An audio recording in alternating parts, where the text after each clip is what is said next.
My 9-year-old woke up on Christmas Eve and found a note. We needed a break from you. Don't call. The whole family went to a beach resort without her. When I found out, I didn't cry. I did this. 4 days later, they found something on the kitchen table and started screaming. I woke up to my phone vibrating against the nightstand like it was trying to escape. Christmas Eve, 6:12 a.m.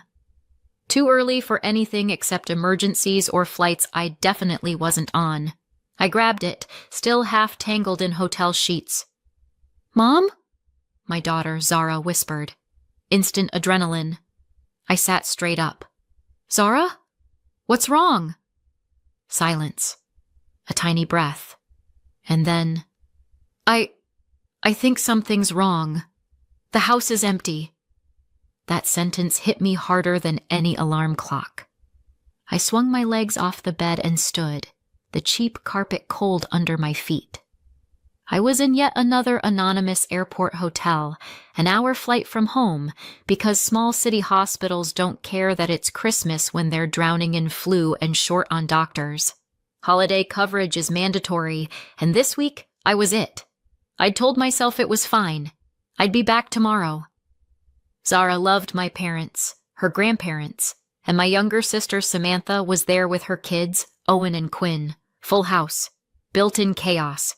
Built-in babysitters. Except now my 9-year-old sounded like she was standing at the edge of a cliff. "Okay," I said, forcing my voice steady. "Tell me where you are." "In my room," she whispered. "But it's too quiet. Not normal quiet." "All right, put me on speaker, okay? We're going to walk through the house together."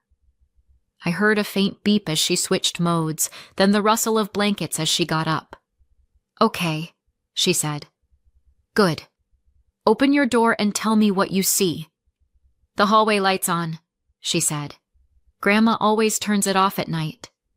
I filed that away. "Anyone in the hallway?" "No, just the light." "All right, walk toward the living room." Her footsteps sounded small and hollow through the phone. I could picture the hallway, the family photos I'd hung, the mirror my mother always complained about, the runner rug I'd bought on sale between night shifts. All of it mine. All of it paid for with exhausted bones. "I'm in the living room," she said. "The TV's off. Grandpa's blanket is gone." My heart rate picked up. "Is the tree on?" We'd decorated it last week, me, Zara, and Quinn, while Owen pretended he was too cool and still fought for the top ornament. She paused. "Yeah, the lights are on, but there's no coffee cup. Grandpa always has coffee." It was such a small detail, but something about it made my stomach turn. "Okay," I said. "Let's check the driveway. Just peek through the curtain." She patted over, and I heard the soft hiss of fabric moving. "Mom," she said, voice shrinking. "Grandma's car is gone. And Grandpa's truck. And Aunt Sam's car, too." So, not a quick coffee run. I took a slow breath. "All right. Remember they were talking about leaving early for the beach resort? Maybe they just—" "Without me?" she said. "They didn't wake me up. They didn't say anything." That part lodged in my throat. "Maybe there's a note," I said, clinging to whatever script I could find. "Check the kitchen table. Sometimes people leave notes when they go out." This was the moment where, in a different family, the note would say something like, "Ran to the store, back soon, love you, eat the cookies." I listened as she walked. "I'm in the kitchen," she said. "There's a paper here. Like a ripped-out notebook page." My pulse started to thud. "Pick it up," I said. "What does it say?" She rustled paper, took a breath, and read, stumbling over the first word. "We needed a break from you. Don't call." The hotel room went very, very quiet. Not because there was no noise. It was full of humming AC, distant doors slamming, someone laughing down the hall. But inside my head, Everything went silent and sharp. I pressed my fingers into my forehead. That's all it says? Yes. Her voice cracked. Mom, did I do something bad? No, I said immediately. Absolutely not. That note is wrong. They were wrong to leave it, and they were wrong to leave you. I walked to the tiny window and stared out at a generic parking lot, just to have something to look at that wasn't my own reflection. Okay, I said. We're going to do a quick sweep. Stay on the line. Check Grandma and Grandpa's room. Her footsteps dragged a little now. Grandma's bed is made, she said after a second. Her suitcase is gone. Grandpa's too. There's dust where his boots were. I forced a breath. Okay, check Samantha's room. She walked down the hall. A pause, then. Her suitcase is gone too, and the kids' stuff. Owen's Switch isn't here, and Quinn's unicorn is gone. A tiny inhale. They always take those when we go somewhere. Of course they took Quinn's unicorn, but not Zara. I sat back on the edge of the bed because if I didn't, I was going to fall. All right, I said. I'm going to try calling Grandma. Stay on the line with me, just be quiet for a minute. I put Zara on mute and dialed my mother. Straight to voicemail. My father. Voicemail. Samantha. Voicemail. Not even a ring. Not even a half-hearted, sorry, can't talk right now. I unmuted Zara. Okay. I'm still here. I knew it, she whispered. They went to the beach without me. Her voice did something to me then. It wasn't the crying. I'd heard her cry before. This was quieter, flatter, like she was already trying to shrink herself smaller so the world wouldn't notice. I needed another adult. Any adult. Unfortunately, that left me with Reed. Reed wasn't blood, just a longtime friend of the family who'd somehow become a permanent extra in our family group chats and vacations. He had Seinfeld opinions and a talent for always being around when there was free food. I scrolled to his name and hit call. He answered on the second ring, over loud noise, kids shouting, water in the background, what sounded suspiciously like a blender. Naomi! Hey! Mary! Where are my parents? I asked. He hesitated. They're around? Try again. I heard someone in the background ask. Is that Naomi? Then lower. Don't just give me the phone. Reed's voice dropped. They said you knew. Reed, I said, each word precise. Where are they? And where is my daughter supposed to be right now? He exhaled. We're at the resort. They left early to beat the traffic. Your mom said Zara would be fine for a few hours. Samantha said she needed a break because Zara's been, quote, extra. They were going to pick her up later, I think. Or maybe, if you finish that sentence, I am going to come to that resort and remove your larynx with a plastic spoon. He made a small, terrified noise. Look, I just tagged along, okay? I didn't make the plan. You still came, I said. I hung up before I said something a medical board might frown on. Mom? Zara asked. Are you still there? Yes, I said. I'm here, and I'm coming home. But you're at work, she whispered.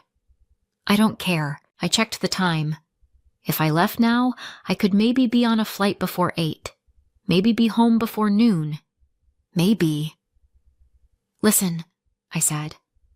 I'm going to call Mrs. Martin. She's coming over to stay with you until I get there, okay?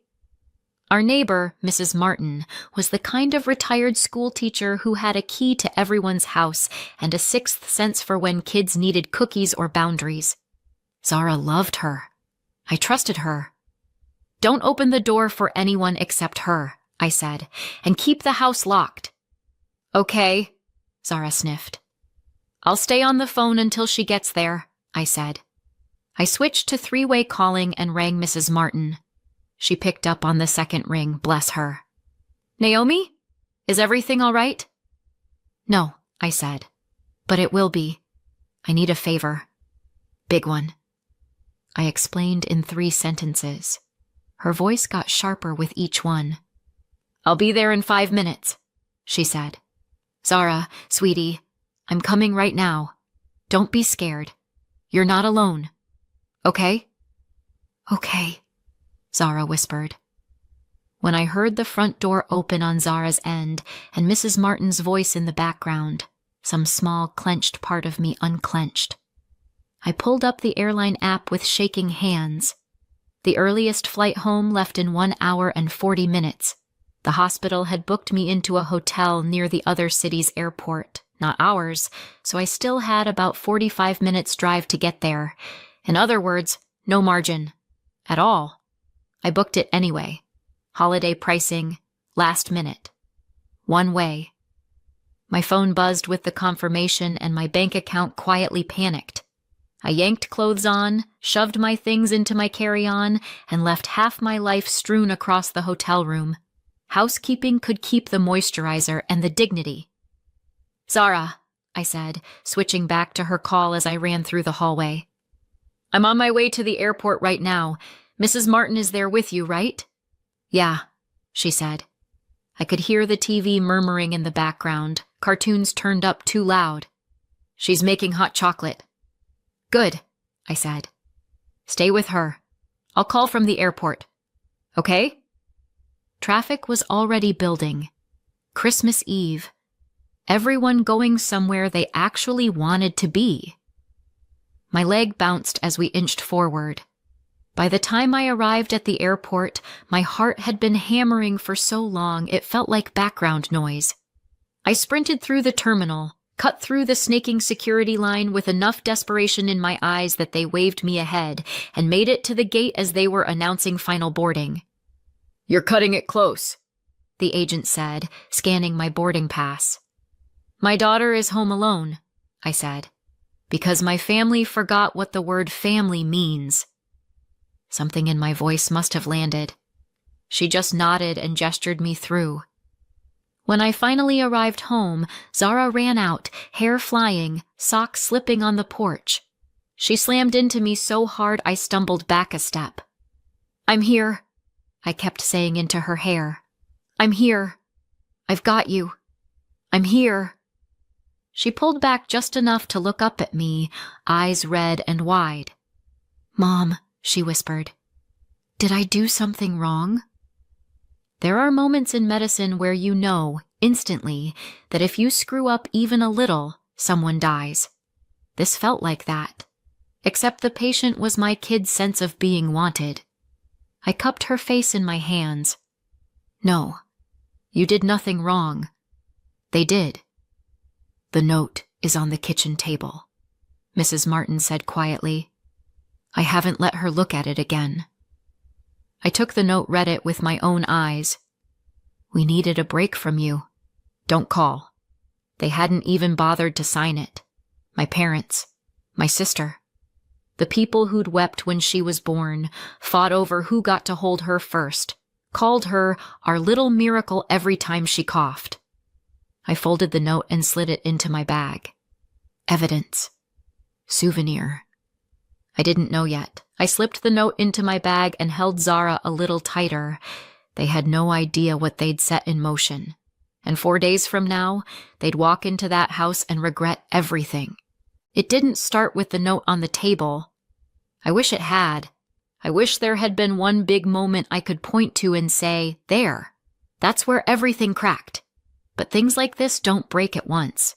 They wear down slowly, like a hinge you stop noticing until the door falls off. I'm the oldest. Samantha is the youngest. That alone should tell you most of the story. I was the one who remembered bills, appointments, birthdays. She was the one who remembered fun. Our parents encouraged the arrangement. Naomi's responsible, Samantha's spirited. Those labels became our job descriptions. By the time I finished medical school, I'd been holding things together for so long it felt normal. My parents were proud of me, yes, but also very comfortable with the idea that responsible meant available, for emotional labor, financial help, childcare, you name it. When I finally bought my house after residency, they were the ones who suggested moving in to help with Zara. Zara was 5 then, and Jason, my ex-husband, was halfway out the emotional door already. The offer felt like stability, so I said yes. It didn't take long to realize I'd invited 2 extra adults to live in my home while I worked 60-hour weeks. Then Samantha moved in too, after a breakup left her with 2 kids, Owen and Quinn, and nowhere affordable to go. One temporary week turned into months. Months turned into years. And somehow, I was the only person paying for anything. Mortgage, utilities, internet, streaming, groceries, insurance. If it had a bill, it had my name on it.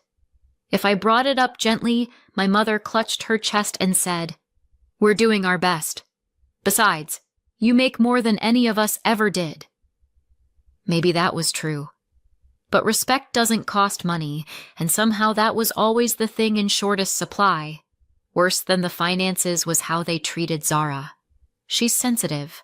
The thoughtful kind, the kind who feels things deeply and notices every shift in tone. My family treated that like a flaw. My mother called her too delicate. My dad added dramatic. Samantha said she needed to toughen up, as if 9-year-olds should come with built-in armor. If Zara got overwhelmed at dinner, they teased her. If she cried at a sad commercial, they sighed. Once, she told my mother she didn't like loud voices, and my mother laughed and said, "Well, you picked the wrong family, didn't you?" That one stuck with me for weeks. I tried stepping in, but every time I did, they accused me of spoiling her or projecting from my job. The irony of being told how to parent my child by people who wouldn't buy toothpaste without asking first is not lost on me. Still, I believed in family. I believed in the idea that even flawed people can show up when it matters.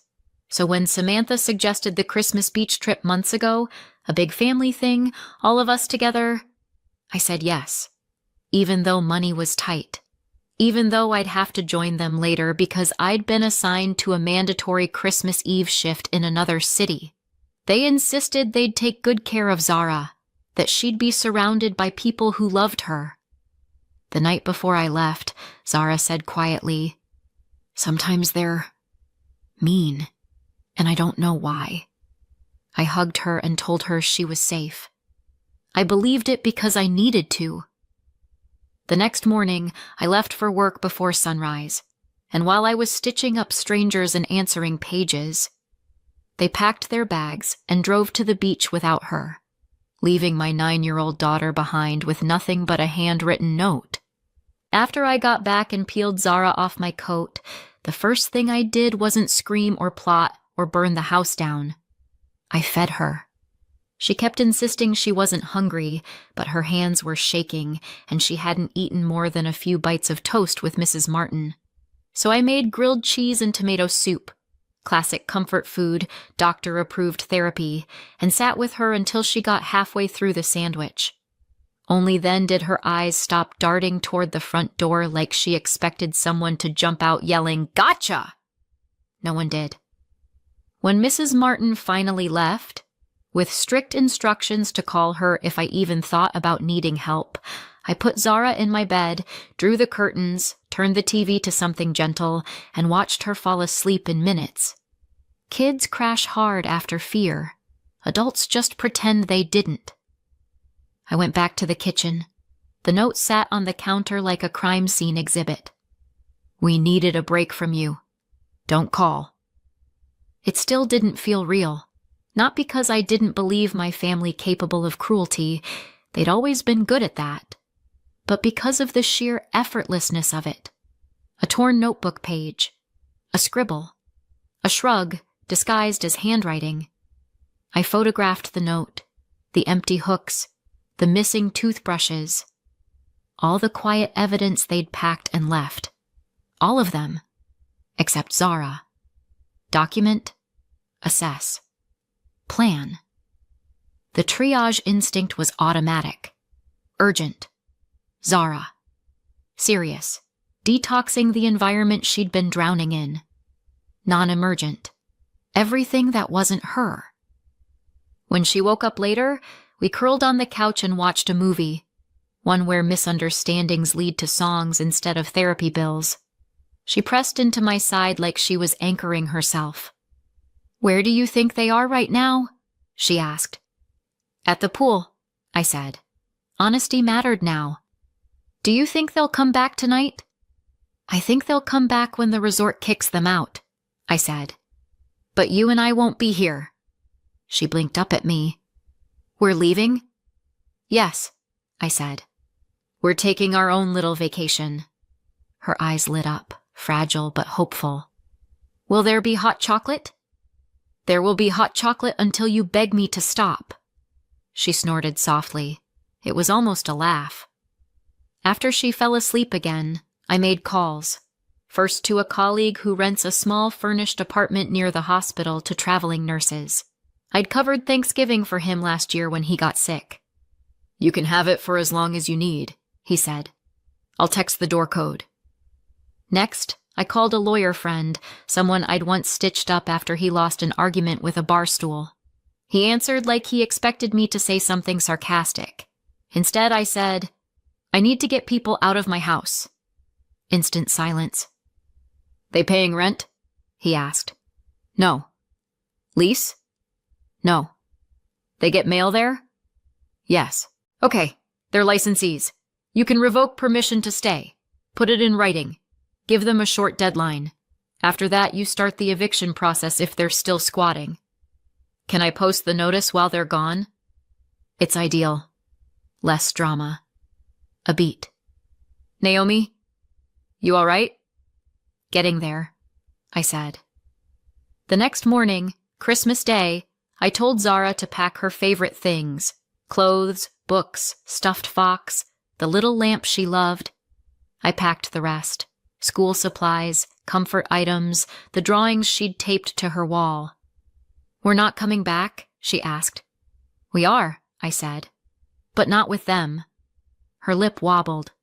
"Like the note?" "No, not like the note. They left you to get a break. I'm taking you to get safe." She nodded slowly, and we loaded everything into my car. Then came the last step. I walked the house one final time. I didn't touch their sentimental junk or strip their rooms bare. I didn't throw anything out the window, tempting. I didn't retaliate. I just printed 3 copies of the notice. "Effective immediately, your permission to reside in this property is revoked. You have 7 days to remove your belongings. Failure to do so will result in formal eviction proceedings. Do not contact Zara. Communications go through me only." I signed my name. 1 copy went on the kitchen table, the exact spot where their note had been. 1 on the inside of the front door. 1 on my parents' bed. Then I locked up, checked the windows, set the alarm, and walked out with my daughter's small hand wrapped around mine. The apartment was tiny. Squeaky couch, thin walls, the kind of kitchen where you can stand in one spot and touch everything. But it was quiet. It was ours. That night, Zara and I sat on an air mattress eating takeout pad thai and watching cartoons on my laptop. "Is this just for Christmas?" she asked. "We'll see," I said. "How do you feel here?" She looked around thoughtfully. "It's small." "Yeah." "But it's nice," she added. "No one yelling at the TV." "Right?" I said. Football was a personality in that house. She giggled, small but real, and for the first time in a long time, the silence felt peaceful instead of dangerous. Somewhere, hours away, my family was probably complaining about overpriced poolside drinks and sunburn. I didn't care. For the first time in years, I could hear myself think, and Zara could breathe. They came back 4 days later. I knew the moment it happened because my phone started ringing over and over again. Not just once or twice, the kind of calling pattern people have when they're panicking and want you to fix something for them. I didn't answer. Zara and I were sitting at the little table in the apartment, coloring together. She wasn't talking much, but she didn't look frightened anymore. Just tired. And she kept glancing up at me every few minutes, checking that I was still there. My phone buzzed again. This time I answered, because I needed to hear their voices, not rely on imagination. It was my mother. "Naomi?" she said, breathless. "Where are you? Where is Zara? Why is the house empty?" I kept my tone steady. "She's with me. She's safe." There was a small, stunned pause, and then my father's voice rose in the background. Not yelling, just startled and angry in a way I knew too well. "She took her. She took the girl and left the house." My mother's voice came back, strained. "Why would you do this? We came home and everything was silent. We didn't know what happened." "I left a notice," I said. "On the table."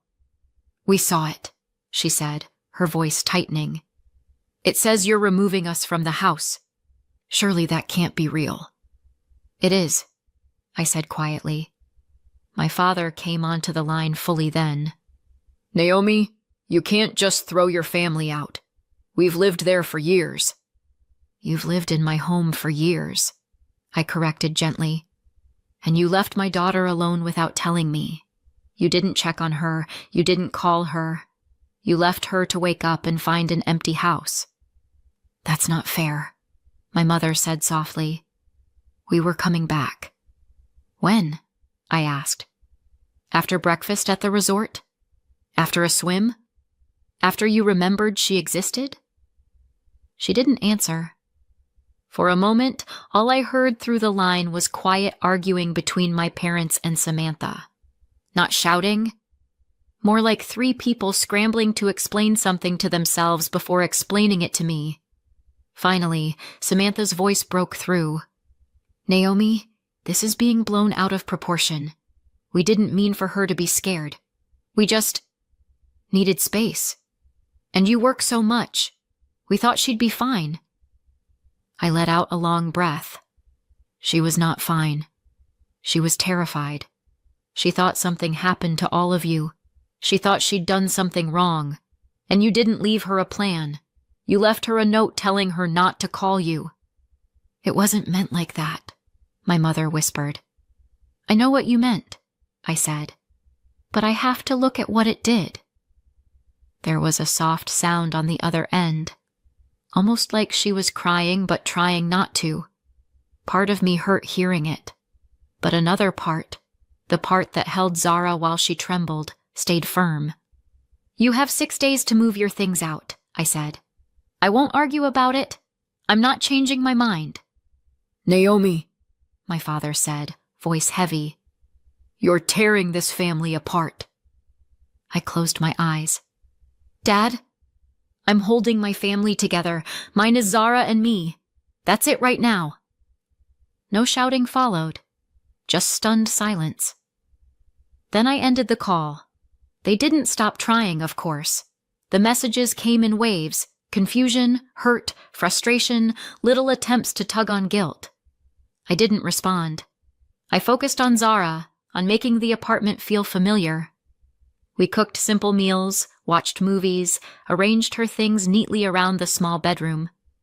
Every night she slept a little deeper. A few days later, on my way into the hospital, they tried showing up in person. A nurse pulled me aside. "Your family is out front," she said. "Do you want me to walk you around the back?" I almost said yes, but avoidance only works for so long. "I'll talk to them," I said. They stood near the main entrance, my parents and Samantha together. They looked different, smaller somehow. My mother's coat wasn't buttoned properly. Samantha's hair was in a messy bun, not the usual picture-perfect style she always insisted on. My father looked tired in a way I hadn't seen before. My mother stepped toward me first. "Naomi, we just want to understand." "That's fair," I said gently. "I'll explain, but only if you listen." They all nodded. "You left Zara alone," I said. "You didn't tell me. You didn't check on her. She woke up terrified. She thought she was the problem. My mother let out a soft, broken sound. I never meant for her to think that. I know you didn't, I said. But that's what happened. Samantha crossed her arms. We were overwhelmed, Naomi. We watched 3 kids, you know. I know, I interrupted. But Zara is not a burden you get to put down because you're tired. She's a child. My child. And she deserves to feel safe. My father rubbed his forehead. So that's it? We're just out on the street? No, I said. You have a week to find a place. You're adults. I trust you can manage. They exchanged looks. Uncomfortable, resistant, but also resigned. My mother sighed first. We really didn't think it through, she said softly. We thought you'd calm down after a day or 2. I'm not angry, I said. I'm done. There was no yelling, no dramatic exit, just a quiet understanding that something had broken long before this, and I was finally refusing to hold the pieces together alone. By the end of the week, they moved out. Not gracefully, but they managed. Mrs. Martin gave the occasional update, but I stopped asking for them. I didn't need to know who was angry at whom or which piece of furniture didn't fit in the rental. That part of the story wasn't mine anymore. Zara and I went back to the house a few days later. It felt different, quiet in a peaceful way this time, not in a lonely way. She walked from room to room, touching familiar objects as if checking they were still hers. This is really our house now? She asked. Yes, I said. Ours, and we set up her room together. Fairy lights, drawings, the fox bedsheets she chose. She asked if we'd ever let them come back. Not unless you want to, I said, and only in ways that feel safe. She thought about that, then nodded. That night we made pasta and watched fireworks on TV. She fell asleep on my lap long before midnight. I looked around the room. The same house, but lighter, somehow. Quieter. Ours. And for the first time in a long time, the future felt like something we got to choose. Did I go too far or not far enough? Let me know in the comments and subscribe for more.